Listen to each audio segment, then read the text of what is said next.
देखिए, मुझे लगता है रेखा गुप्ता जी को दिल्ली के बारे में ज़्यादा पता नहीं। 27 सालों में से दिल्ली एक केंद्र शासित राज्य है। 27 सालों में से लगभग 5 और 11 16 साल तो भारतीय जनता पार्टी का राज था। तो क्या रेखा गुप्ता जी कहना चाहती हैं कि 1998 से लेकर 2004 तक स्वर्गीय अटल बिहारी वाजपेयी जी ने दिल्ली में कुछ नहीं करा? और क्या वो ये भी कहना चाहती है जो हम लगातार कहते आ रहे हैं कि पिछले 11 सालों में से मोदी जी ने दिल्ली के लिए कुछ नहीं करा?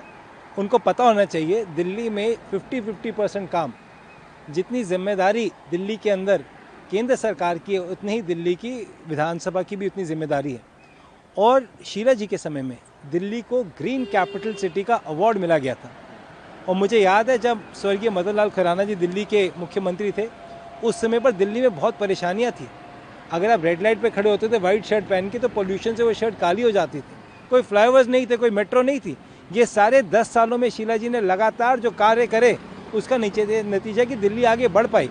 परंतु उस समय मैं हमेशा उदाहरण देता हूँ, अटल बिहारी वाजपेयी जी देश के प्रधानमंत्री थे और स्वर्गीय शीला दीक्षित जी मुख्यमंत्री थे।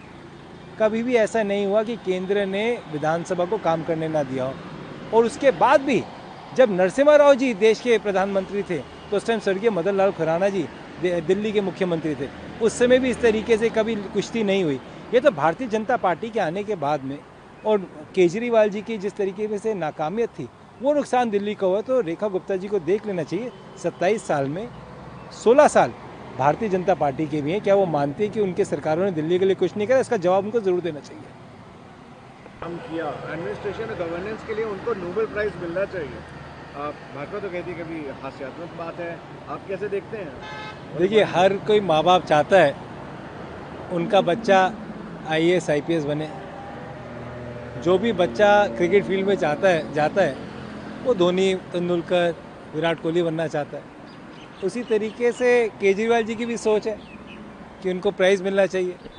मुझे लगता है उनको ग्लोबल लायर का प्राइज़ मिलना चाहिए कि जितना झूठ 10 साल के अंदर केजरीवाल जी ने बोला है, मुझे लगता है किसी ने नहीं बोला। किसी दिन Guinness book of world record किसी मैनिफेस्टो पे लेके चर्चा करेगी ना, तो केजरीवाल जी का नाम झूठों में सबसे ऊपर दिखाई देगा आपको।